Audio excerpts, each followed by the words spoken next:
most important thing is welcome everyone to a Metal Connect. We do these once a week. We bring incredible people to share their wisdom, their knowledge, their insight, their stories with you from around the world.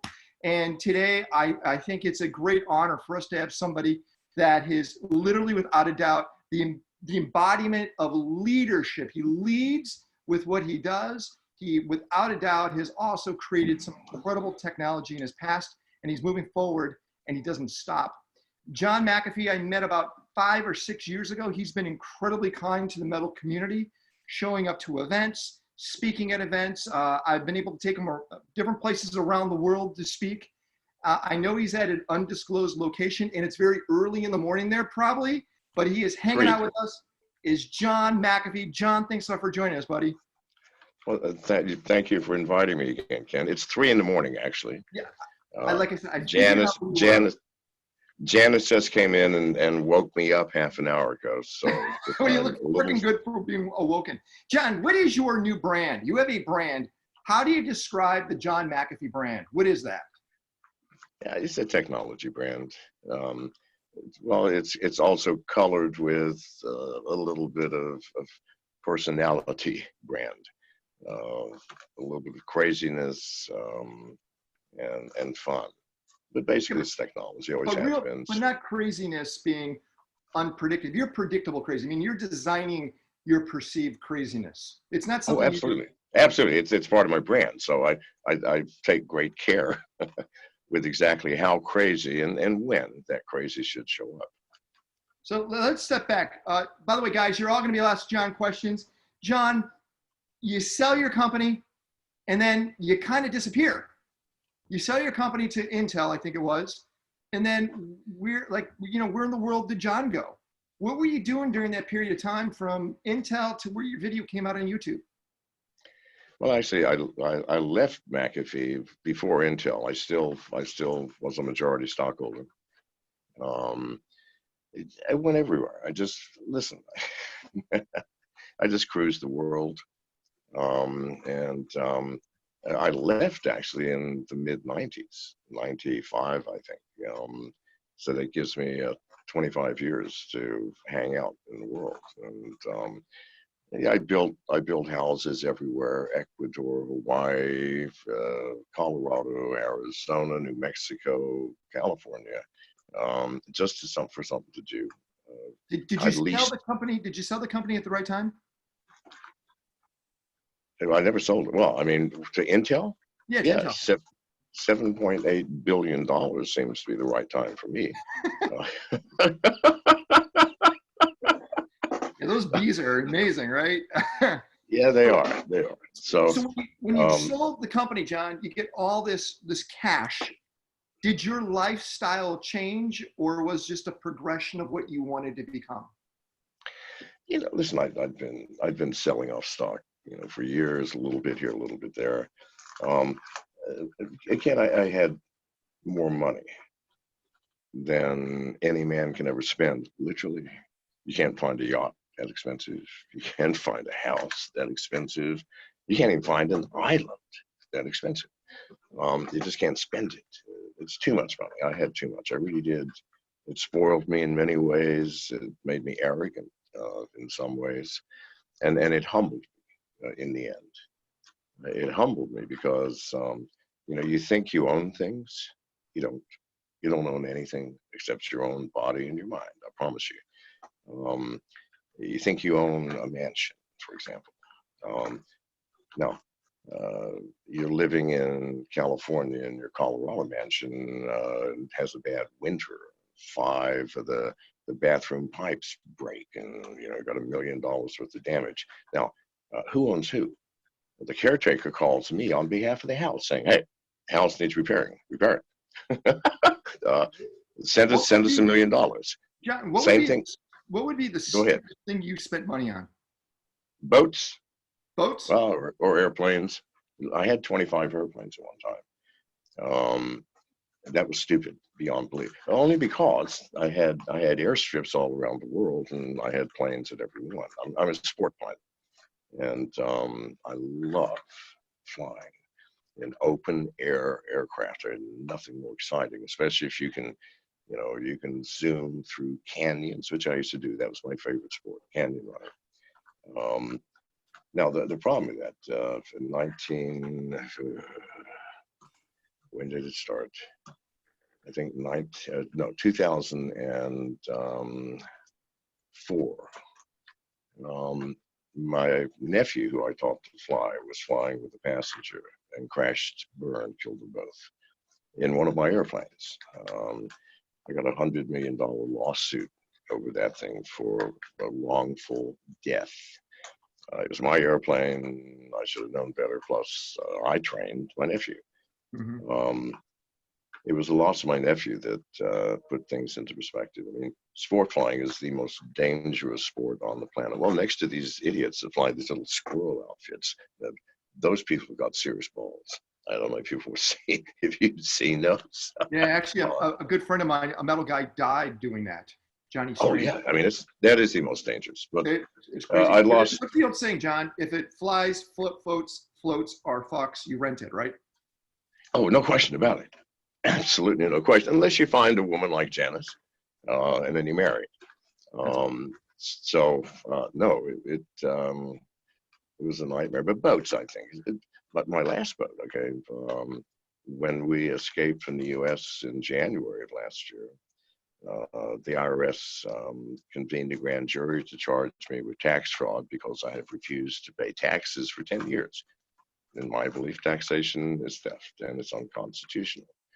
And plus, good God Almighty, I'd paid more than $15 million in taxes. I didn't get $50 million in services, I promise you.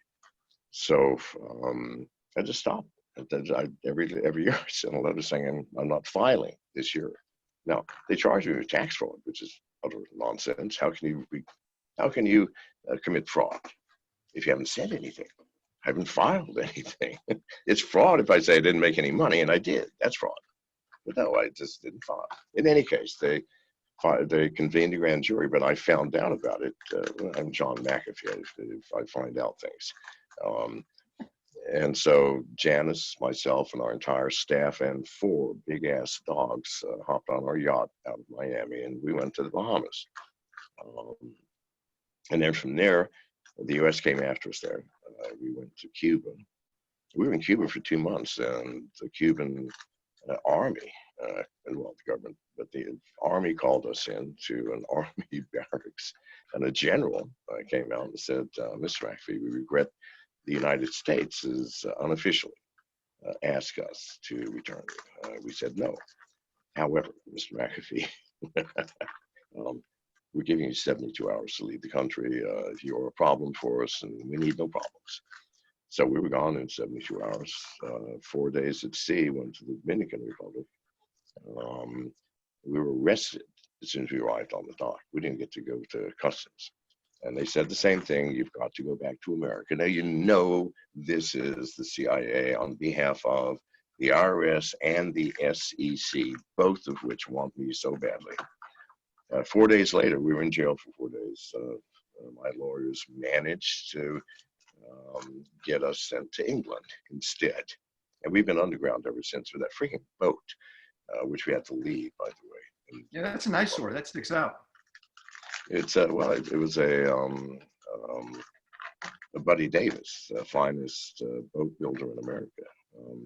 Anyway, that's boat, $250,000 a month just to keep the fucker floating. Right? It's no way to live, people. No. But John, this whole idea of you on the run, I understand that. Without a doubt, you're an alpha guy, without a doubt, and the thrill of always running must be great, but it's got to get tiring too, doesn't it? We're not running anymore. We're underground now. We're in hiding. There's a big difference. See, when we were in the Bahamas, we were on the beach, sunning ourselves. We had our yacht. We had our runabout that we'd island hop with, and we were doing videos and posting them on Twitter, thumbing our nose up at the U.S. That's running.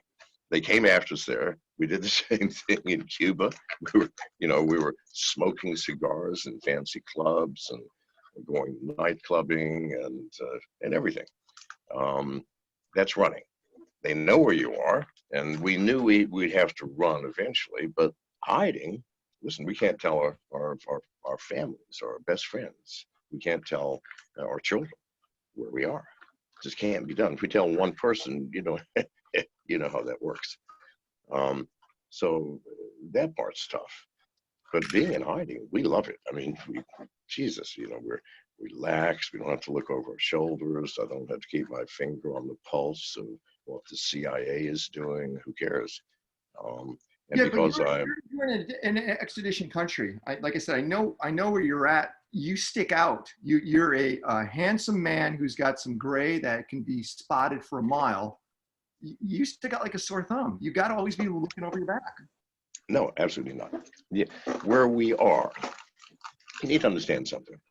Not every country will bow to, like Cuba, will bow to the will of the United States. In fact, some countries would prefer that the U.S. disappear. I mean, seriously, the U.S. has been wandering the world for 50 years with the biggest stick in the world, pounding people who don't go, don't stand in line. We have all the military, we have all of the power, and the world basically hates us, Ken. This is the facts of life. You need to, if you travel enough, you will see it. So we're in a place that's friendly, and it's small, and everybody knows who I am, and nobody, trust me, nobody would dream of turning us in. Why? I support the economy here. Oh, that's true. Do you understand? I get it. So, John, Okay. you just, like I said, you didn't necessarily disappear. You kind of went off our radar. And then you came out with that crazy video. You on the girls, you kind of blowing smoke up the ass of McAfee antivirus. You looking like you're doing bath salt and cocaine. What was, in your mind, that announcement? You're announcing, I'm here. Did it Yeah, well, but the biggest announcement was Intel had, totally fucked up the product, Ken. I mean, they had taken, large companies and bureaucracies, okay? That bureaucracy had overinflated that product, had made it cumbersome, unwieldy. It sucked up half of your CPU cycles. No, terrible product. I was just making fun of that.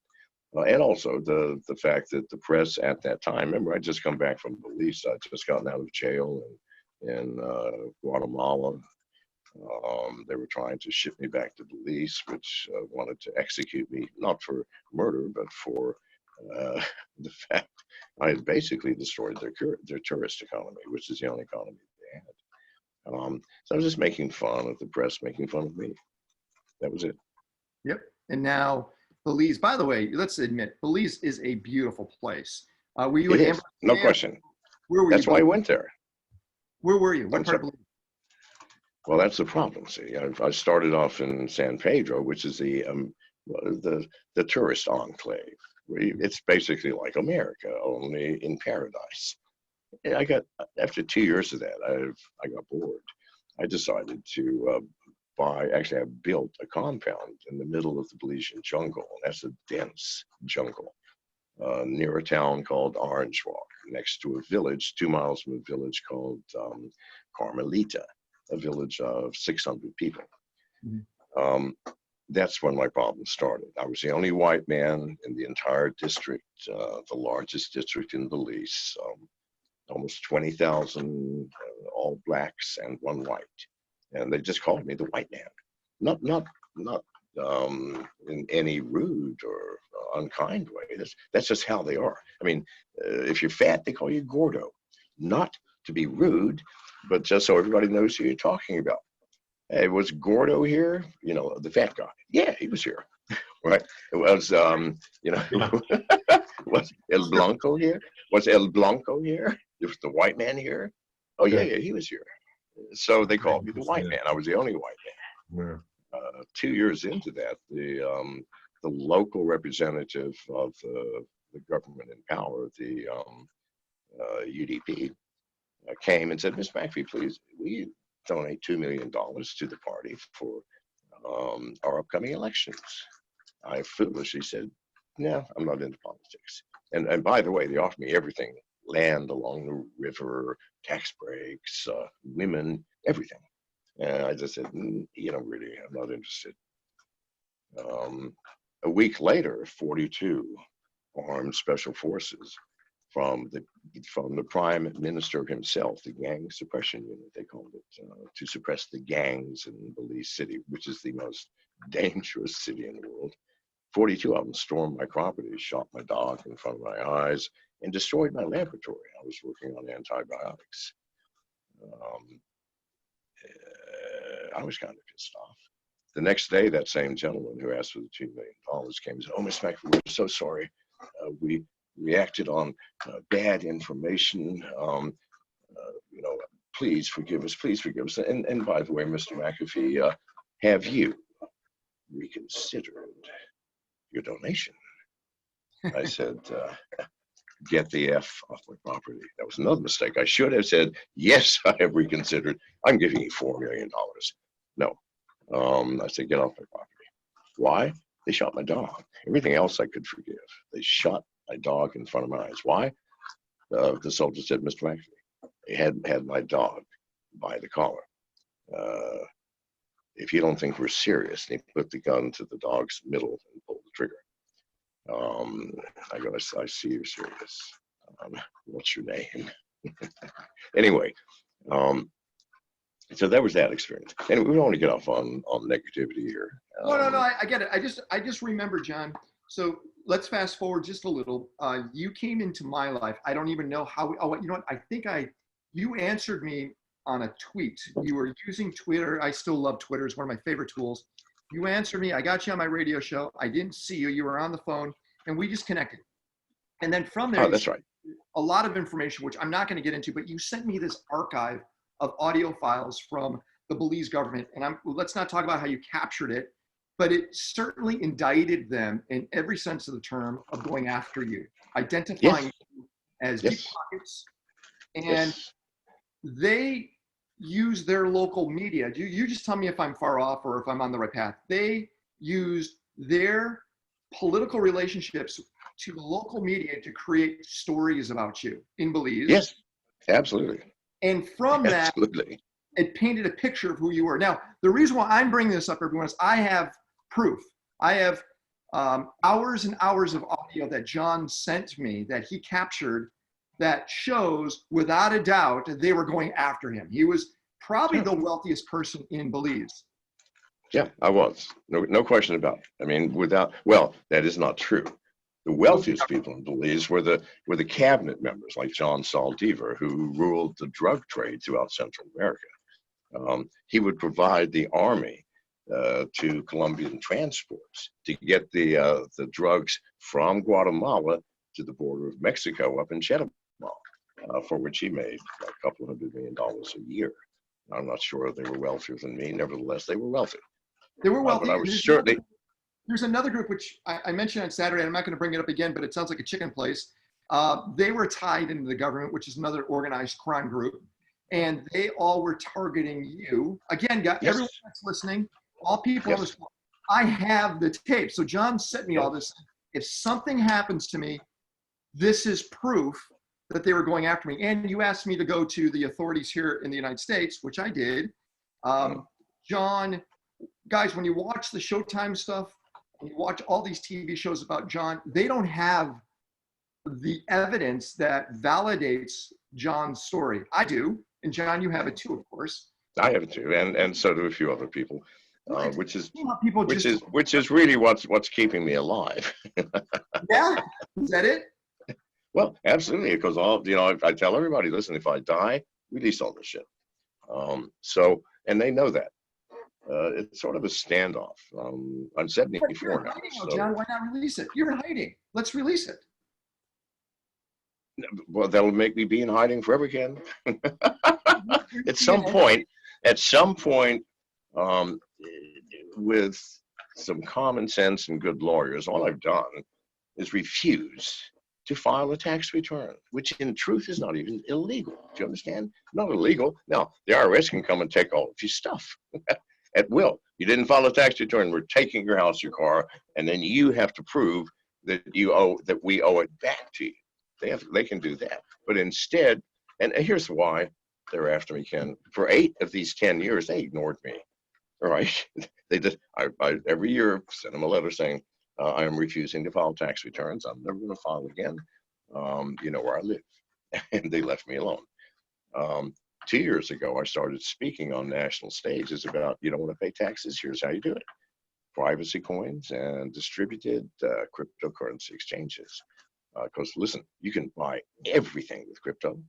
And if you can't find a job paying crypto, then you're not looking hard enough. So if you get a job or have your own business, all of your income is in a privacy coin, and all of your expenditures, like Monero, which is a privacy coin, or in privacy coins, nobody, not even God, can find out what your expenses are and what your income is.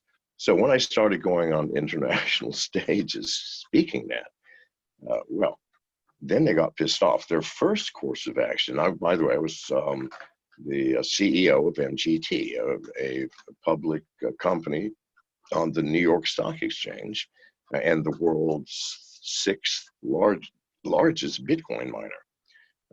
We had 12,000 S9 supercomputers. Well, supercomputers, they're the ASIC processors, massively fast. 12,000 of them mining Bitcoins 24 hours a day. And the SEC, after I started going and telling people you don't have to pay taxes anymore, filed a subpoena against the company. Now, if you know anything about the SEC rules, if a subpoena is filed, you have to announce it. We've been subpoenaed by the SEC, which kills any company. But you're not allowed to say what the subpoena was about. So they did something they've never done before. They subpoenaed us to find out about an old stockholder of the company. That's all. They wanted all the information we had on the stockholder. Now, it had nothing to do with the company, with me, or anything else, but we were delisted on the New York Stock Exchange the next day. And our stock went from $800 million market cap to a $3 million market cap within a week. And so that was their first volley. I resigned from the company with apologies, even though I did nothing or anybody, but the world thinks I did. Now, what I just told you is illegal. The SEC can charge me with a felony for revealing the contents of an SEC subpoena. I just did it. Why not? I mean, the IRS is already after me. So that was our first volley. That didn't stop me. I got even more vociferous and spoke even more about, you don't want to pay taxes? Here's how you do it. And I developed a distributed exchange, or I announced it, and I have developed it now, and it's in beta, the McAfee distributed exchange that requires no know your customer, no anti-money laundering. We don't even ask your name or your email address. We don't keep your IP, nothing. Total anonymity. Well, that was it. That's when they filed. Well, it's interesting. If you go look at any time a country tried to go against the petrodollar from 1972 to now, everyone said, hey, we're going to create our own alternative currency against the petrodollar. Those leaders died. Yes, absolutely. Listen, you think that the CIA does not whack people. You need to move out of your mother's basement, people, because they do. I'm living proof of their attempts. Right? They came after us all the way. They got to the Dominican Republic before us. And we would have been back in the U.S., and I would have died of natural causes in the prison by now had I not won that court battle. So in any case, so that's the backstory of why we're on the run. Well, however, I think we can resolve that because I've done nothing illegal, nothing. And so I think a team of good lawyers. However, I don't want to spend a year in jail waiting for the trial to come. Do you understand? At my age, you're thrown in jail. John, by the way, everyone, I know there's a lot of questions that are popping up. I'm going to open up for questions in a few minutes. John, how old are you right now? 74. How old do you feel? I've always felt 13. Ever since I was 13. I'm sorry. What part of your body feels 74? All of it. All of I mean, it? listen. Yeah, my knees are creaky. Although I still walk without a limp. I wake up in the morning with aches and pains, which take a good 15 minutes to clear. And I can't run like I used to. I would love to be able to play football. I can't You do anymore. that. I don't watch sports at all, but I loved playing sports. Loved it. Football, you name it. Baseball, football is my favorite. Can't do that. Um, What's your favorite type of recreational drugs? okay, well, Ken, people ask me that a lot. For what? For sex? For introspection? For studying? For an exam? For just kicking back and Okay, let's start with kicking back. What's your favorite kicking back one? You want to just totally space out. What do you do? heroin? Heroin. Got it. Heroin. Okay. Now, heroin. People misunderstand heroin. Here's why people get addicted to heroin. I never did. I haven't done heroin in years. But shooting up, I'm not talking about smoking it, but no, shooting up, mainlining for the first time is like being kissed by God. Now, I'm not recommending that anybody do heroin, I promise you. It is the rare individual that can pick up the needle once every 2 years. Rare. Mostly it's you instantly pick up the needle as soon as God leaves. Problem is, God never comes back to kiss you. Gets close, whispers in your ear, you can sense the breath on your face, and you know that kiss is coming, but it never does. It's a one-time thing. So for kicking back, you want to totally disassociate. Then ketamine, for kickback drugs. But I'm not fond of kickback drugs. I'm more of an upper guy. And for uppers, it used to be methamphetamines for, if you want to stay up for 3 days studying for an exam. But the cathinones, drugs invented by the Chinese, MDPV, which for God's sake, I cannot recommend, although I have snorted at least a kilogram of that drug, and a single dose is 5 milligrams. That is the most powerful sex drug on the planet. I mean, you snort 5 milligrams of MDPV, you're going to have sex for 5 days straight. I promise. No, I'm not joking with you people. I am not joking. But your partner has to also do it, else you're fucked. Right? They will pass out after the first 12 hours. It looks like it's all sold out on eBay now. It just all sold out. Everyone you can't buy it anymore. Listen, MDPV, remember in Miami, that guy that ate somebody's face about 7 years ago? In Miami, No. guy on the street attacked somebody. No, look it up. Ate their face off. That was MDPV. And here's the problem with MDPV. I'll just let you know now. It is the most dose-dependent drug in the world. 1 milligram for every 35 pounds. So let's assume, or every 30 pounds, let's assume your dosage for your weight is 5 milligrams even, just to make it reasonable. You take 4.9 milligrams and you're going to feel nothing. You take 5.1 and you're going to eat off somebody's face. The most dangerous drug in the world. Sounds like the only time. And then for introspection, it's kind of hard to top LSD. It really is. And for empathogens, I don't know, mushrooms, maybe psilocybin. So basically what you're telling us, John, is no matter what happens to you from here on out, you've certainly enjoyed your life.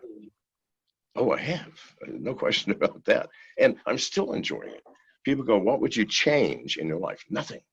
I wouldn't change which shoe I put on first, because I would fear that I would not end up here, because where I am is perfection. I mean, I live virtually in bliss. You can ask Janice, even in prison, listen, or in jail in the Dominican Republic. And if you're looking for a jail experience, I cannot recommend it to people. unless you are a very seasoned, hardcore person that really wants the ultimate, because that is the ultimate. Now, I've been in Mexican jails. I've been in Whoa. Belizean jails. I have been in Guatemalan jails. Nothing could have prepared me for this. Sounds like an Airbnb jail review you should be doing. You know, Oh, the I should best be. jails Yes, in the world. absolutely. John McAfee. But So, anyway, John, I was laughing all night.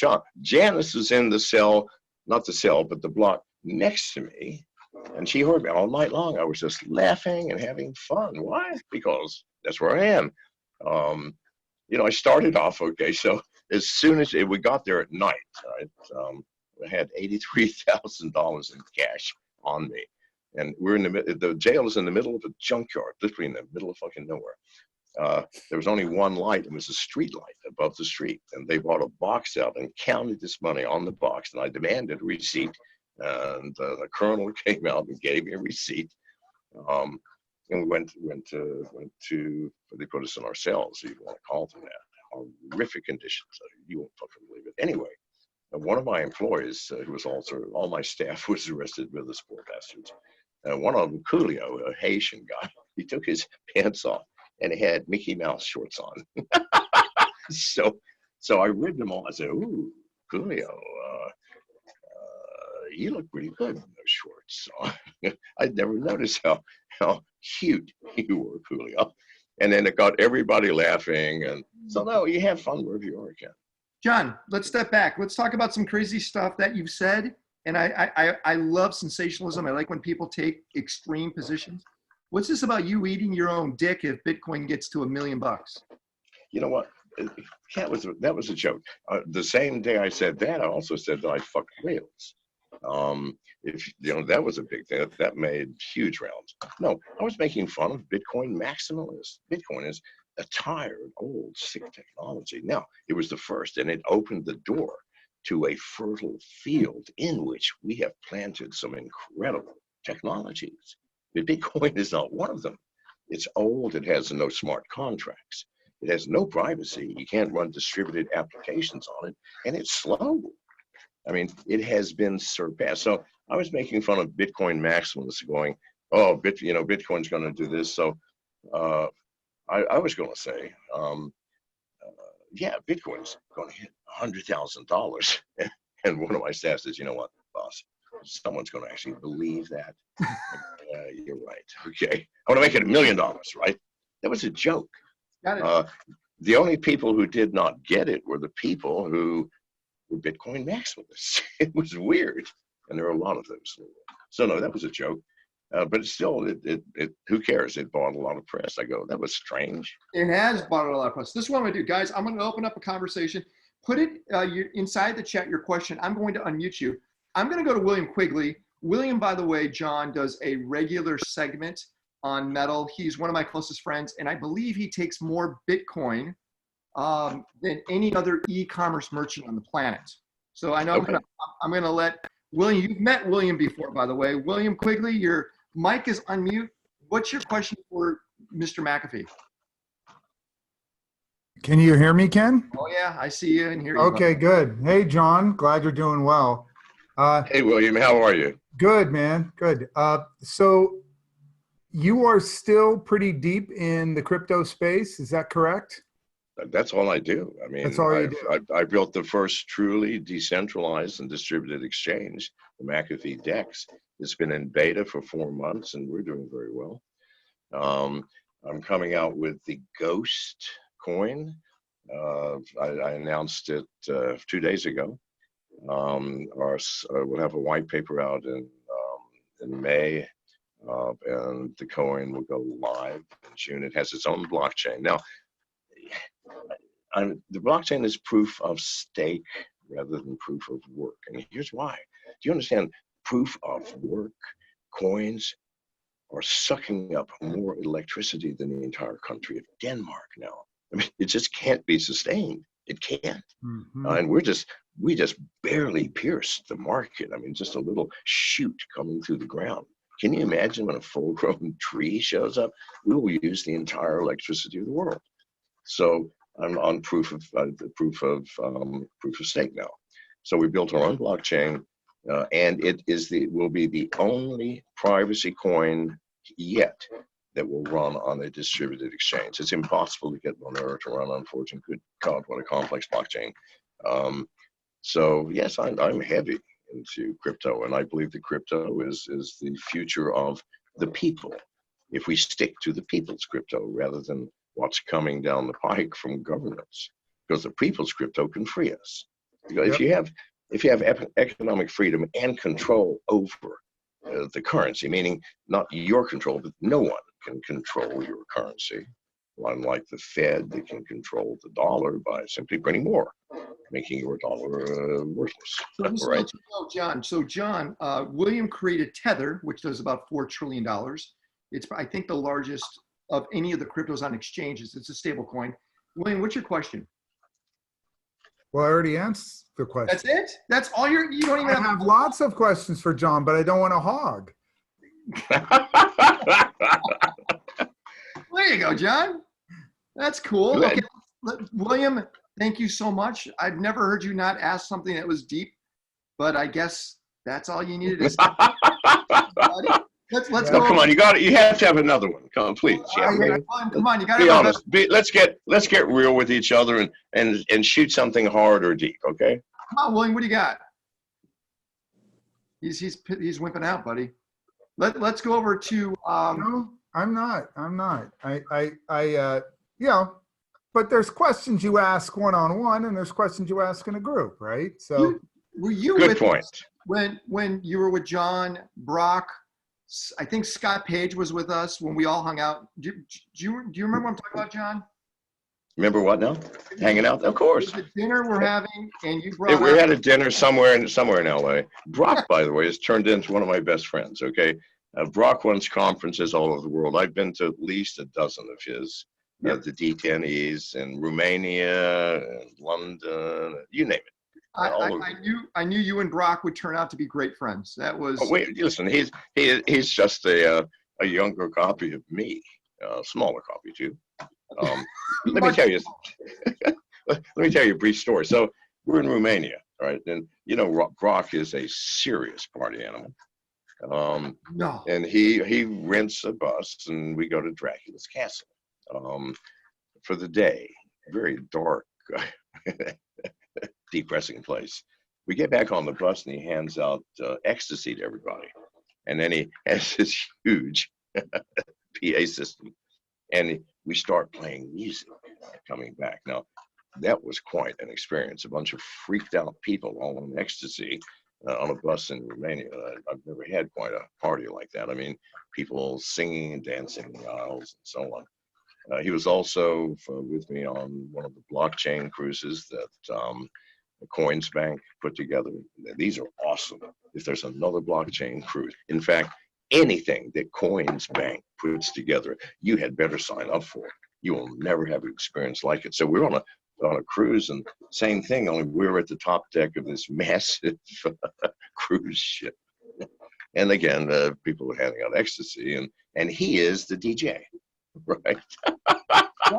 Brock is an interesting character. Hey, on Saturday at Metal, you said something regarding the coronavirus. It's a fraud. It is a fraud. Listen, let me tell you something. I am, first of all, computer viruses are modeled in every way off of biological viruses. In fact, it was biological viruses that gave the two brothers in Pakistan the idea of creating the first computer virus, the Pakistani brain. It was alive. In other words, its motivation was not to be detected and to live, propagate, and spread from one computer to another. God damn, that's exactly what viruses do. So the mathematical formulas of propagation, damage, and movement are identical to biological viruses. And I promise you, no one in the world knows more about those formulas than me. That's how I became the #1. Because there were too many viruses. I mean, some of them, sometimes we get 20 a day. And nobody could disassemble them all. But we could disassemble them. No one could find a cure for all of them. So we would disassemble them, and using math, we would determine how fast is this going to spread, what damage is it going to do, and on and on. And if we go, you know what, no more than 50 computers in the world are going to be damaged by this. Fuck it, do it away. And if something like the Jerusalem virus came out, which spread so rapidly, it didn't actually do damage, but it did annoyance. It made all the letters on the computer fall to the back bottom of the screen. This is before Windows, people. So this is why we were so successful. Everybody else was trying to get fixes for every virus. I'm going, screw that. Let's get the fixes for the ones that matter. I mean, even if 1,000 computers were going to be damaged, so yeah, we do something. If 10 or 12, screw it. So if you look at the math of coronavirus, how many people have died in the world? 120,000 approximately. Go, oh my God, that's a huge number. But medical professionals don't measure viruses and how many they've killed. It's how many they've killed per 100,000. That's what it is. The flu, for example, kills 12 people per 100,000 every year. That's 630,000 people. We pay no attention to it. Sound like, oh my God, 600, it's over half a million. Pay no attention. The world has 7.8 billion people. It's not a blip on the screen. Keep in mind, 60 million people every year die from various and sundry things. We can't deal with something as trivial as the flu. Now, how many do you think died already? And the COVID-19 has been with us for 5 months. How many people do you think died per 100,000? Take a guess, anybody. I don't know, John. What is it? 2 people per 100,000. And what's the press say? Oh, horror, staggering numbers. What's staggering about 2 people in So, John, 100,000? real quick, I just want to make sure, because I know that the average age, not outside Europe, but the average age in most governments is 59 plus in most governments. The United States government, it's 59 plus, that's in the Senate and the House. Do you think that this virus scares the focus point of who contracts it and who can die from it? Meaning it's an older population that dies. It's the population of power. No, I don't think so. I think people are smarter than that, Ken. I mean, for example, the flu kills 6 times as many, and it kills primarily old people, right? They've done nothing about the flu. I mean, of those 600,000 people who died, 570,000 are people over the age of 60. So why did they make this big deal, John? I have no clue. I don't know. I mean, that's speculation. I don't indulge in speculation. All I'm telling you is it's fake. Why? That's for somebody else to figure out. I have difficult enough time trying to point out the fallacy in the numbers that are being projected or bandied about.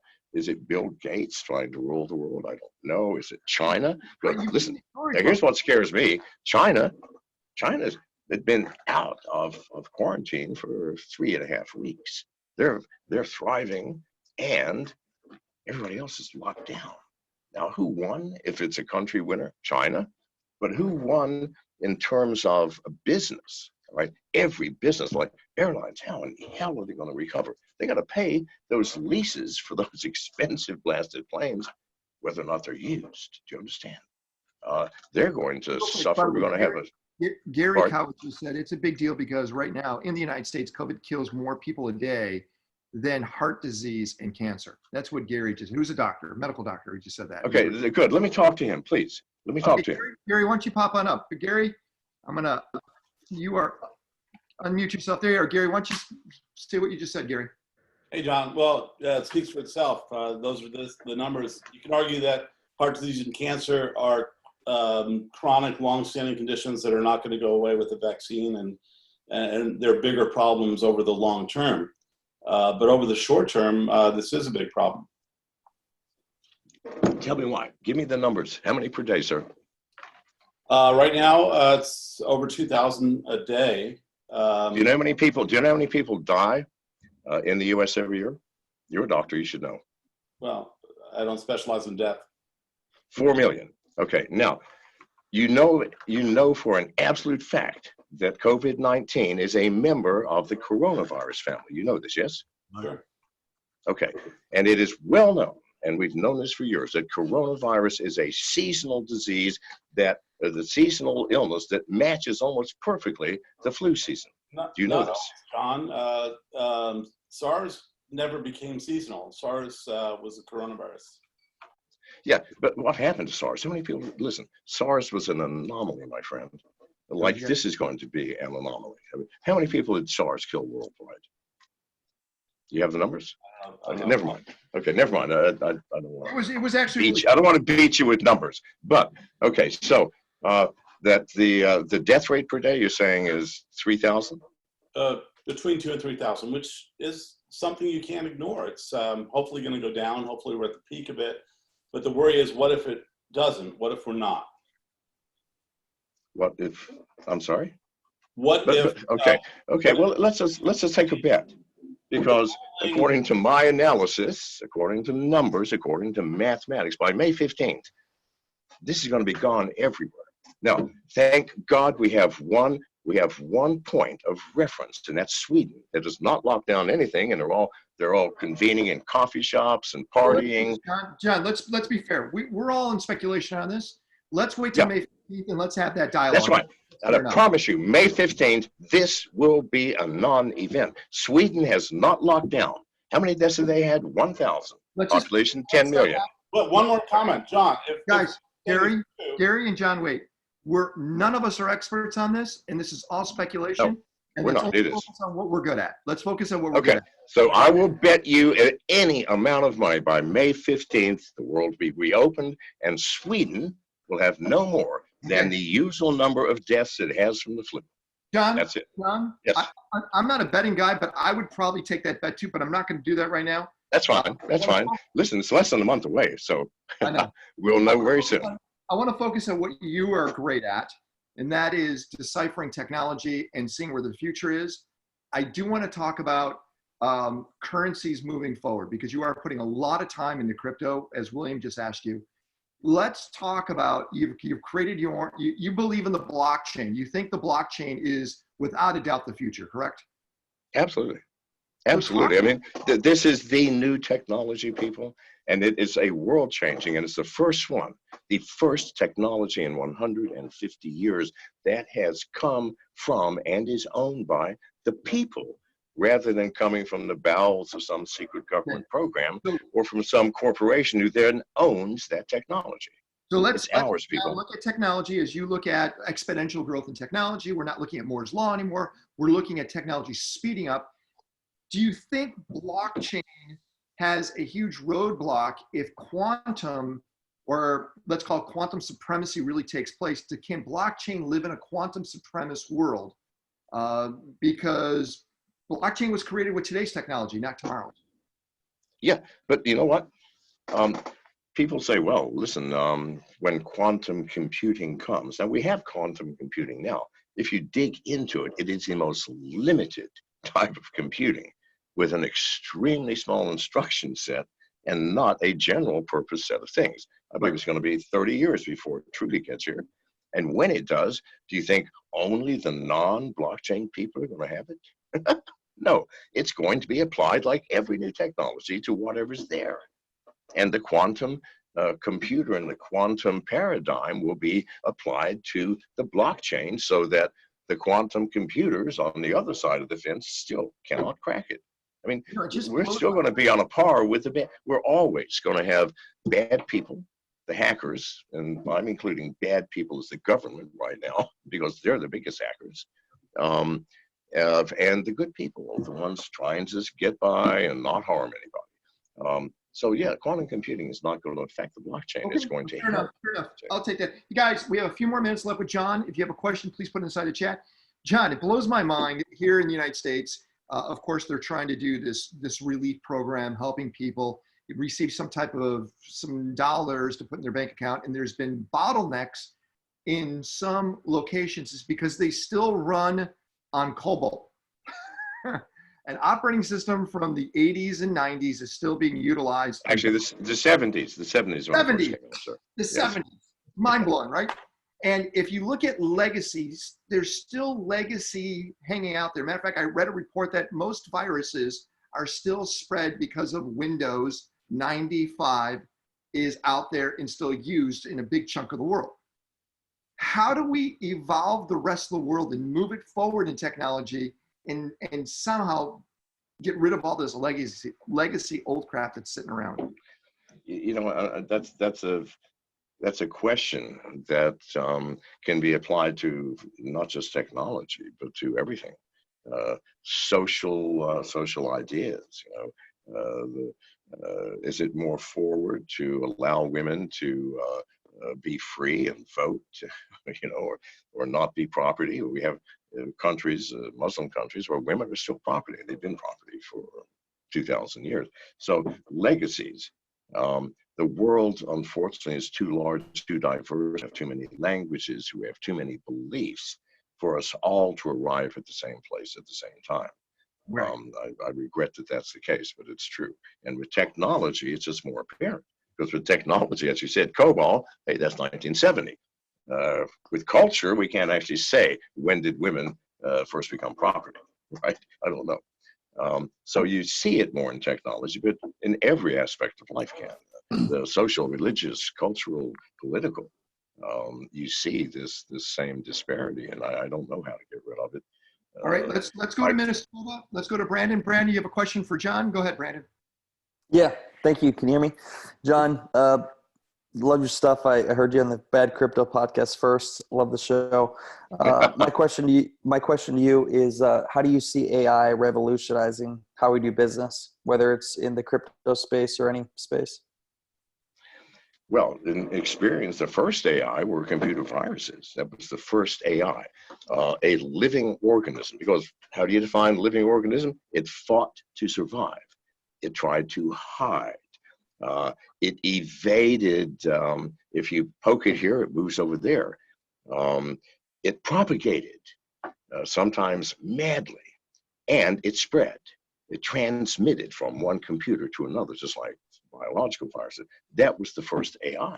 People don't understand viruses were the first AI. Primitive. I mean, all they were like single-celled organisms with one job: stay alive and propagate and spread as fast as you can. So that was the first AI, and that did not fare well, did it? I mean, it was not a boon for mankind. So what I'm trying to point out is how do you apply AI? As long as there are powerful and unscrupulous people in the world, the AI in their hands will be far worse than in the hands of those who can want to benefit mankind. Why? It's just the way it always has been. I'm sorry. I mean, for example, gangsters have the guns. The good people are mostly unarmed. This is just the facts of life, people. Because if you are operating outside of the bounds of, this is what we should keep AI to. We don't want AI to take over the world. We don't want AI to kill off mankind. And no, criminals and the bad people don't care. So I'm afraid I don't have high hopes for it. It's only because it is so powerful. It is so. I got to see it first, people, in 1987. The first AI popped on the scene, a virus, a living thing. When I first saw the first Pakistani brain, the world's first virus, I was floored. I go, Jesus Christ, how did they do this? And then I took it apart and I saw how they did it. Very simple, really. Actually, viruses are very simple mechanisms. If you bypass the genetic makeup of them, the way they act is simple. They operate based on very simple mathematical formulas. I know them better than any man on this fucking planet. That's how I built that company. But they were living. Now, today we have AI. Listen, when you talk to Alexa, you understand that's AI in very primitive form, right? Trying to understand, A, what did he say? B, how do I respond? That's AI. I don't have high hopes for it. I think it's going to, I'm right with Elon Musk here. It's going to destroy the world. Okay, let's go to another question. I'm going to bring on, let's go to John. John, your question. I'm looking for you, John, so I can unmute you. John, there you are. You're unmuted. John Padwick, what's your question for John? Hey, John, how are you? Can't see I'm you, perfect. John. Thank you, sir. I want to see you, John. Let's see your camera, bud. I cannot see you. Can you put him on the screen, Ken? Yep. John, let's see your face. Camera's off. I'm sorry, John. You got to turn on your camera, then I'll let you on. Yeah, I'd like to see who I'm talking to. I'm very sorry. That's Yep, okay. I agree with that. Put your Or turn my camera on, buddy. camera, or turn my camera off, and then we'll be on an equal par. John, I don't want your camera off because you look too damn good. Let's go. Let's go to Awesome. By the way, check this out. This guy's name is Awesome. That's his name. Oh, that's awesome. Oh, you know You're Awesome, shitting right? me. You're shitting me. Yep. There's Awesome. How are you? Asim. Yep. Asim Saeed. Is that correct? Did I pronounce that correctly, my Awesome. friend? Yeah. All right. What's going on, Awesome? So, a lot of What's things your are question, going on. sir? So, my question is, you have concentrated a lot on digital currencies, but did you think about hardware wallets and privacy? Yeah, absolutely. And private smart devices? Absolutely. Yes, I helped develop Bitfi, one of I think the most secure hardware wallets. No matter what the hackers say, so no, I hacked it. No, they didn't. It's an impossible to hack, I think, simply because the technology within the wallet defies human intervention. It just does. So yeah, I think about hardware wallets. But how you know, find out a way here's how the to- facts. Here are the facts of life. If you truly have a shitload of money, you'd better have a paper wallet hidden somewhere in the basement of your house or in your brain. Do you understand? If you can't remember 12 seed keys, you should not be in the cryptocurrency arena. And what if you lose the wallet and you die? How do you make sure it goes to the next? See, that's the problem. There is no solution to that. I am sorry. I wish that I knew. See, now you're balancing two things, Mr. Saeed. You're balancing trust, which we all know is impossible. If you think you can trust anybody, your wife, your mother, your brothers, then you don't know anything about history. Why don't you look at ancient Rome or England or any place that had a dynasty? Good Lord. In Rome, the most common cause of death was not old age or revolution. No, it was your mother, your brother, your son, or a close relative that whacked you. So if that's the case, I promise you can't trust anybody. So you're trying to balance trust with the desire of continuity. You want continuity, don't you? You want your children or whoever to have your stuff. I don't know how to do that. You need to ask God. How about using AI? Someone, pardon? How about using AI for that? When you die. Here's the problem. Doesn't matter. Listen, here's the problem. The safest place is in your head, is it not? The only way they're going to get it out is to torture you. All right, I've been tortured. I promise you will say anything. And that was in Belize. So no, that's the safest place in the story. AI is not going to make anything safer than what's in your head, unquestionably. Now, if it's in your head and you get hit by a car, I just don't know how AI is going to help you. Now, maybe we reach a point where there's a chip inserted into your brain, but such an idea horrifies me, and I would rather think about living in a cave than living under such circumstances. I wish I could help you. I cannot. Last question, John. It's actually coming from the other John who couldn't turn his camera on. He wants to ask a very simple question. What's your opinion on Zuckerberg and his operation/vision for Facebook? You know, I don't know, Mark. And I find it difficult to comment on anyone I have not known personally, because the only thing I know about Mark is looking at his product and what I hear in the mainstream media. I believe nothing from the mainstream media. Now, Bill Gates, I've met Bill Gates, not enough to even make a comment about him. Let's talk about his products rather than him. Can we do that? I think that that his attempt at a cryptocurrency was not exactly honest. Libra is intended, or was intended, I don't think it'll ever come out now that Congress got involved.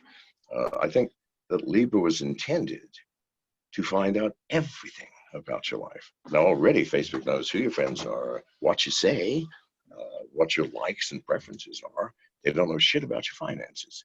If you add finances to that, then every penny you make and every penny you spend, Facebook will know about. And I find that horrific.